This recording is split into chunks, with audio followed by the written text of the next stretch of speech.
Hello everyone, my name is Olivia Chadwick and I'm one of the registered dietitians with Nutrition HealthWorks. Tonight we're going to talk a little bit about foods to avoid while trying to lose belly fat.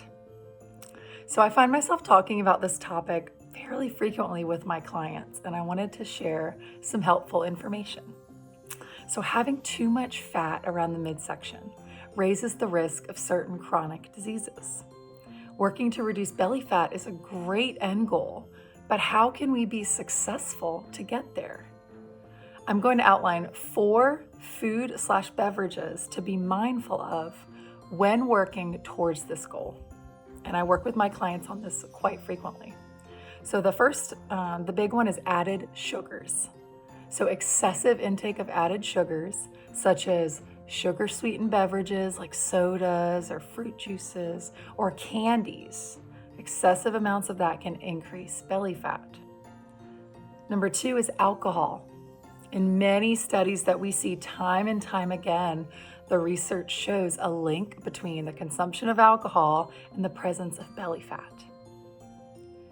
Number 3 is something called refined carbohydrates. So eating too many foods such as white bread and white rice that do not have as much naturally occurring fiber, which we know helps keeps us full and reduces our risk of chronic disease. And the last component in our food, it has reduced in recent years, which is great. It's called trans fat. This is a more harmful type of fat that we find in very heavily processed foods, which is, again, harmful to our health and should be avoided. We rarely see it, if at any. It's definitely been reduced in recent years. So those are some things, to be mindful of. Again, not completely avoid, but we really want to focus on other things. So what can we do? We'll have 4 options as well. So number 1, choose foods that have minimal added sugar. So you can find this by looking at the back of a food product on the nutrition label. Number 2, select high fiber choices for our meals and snacks.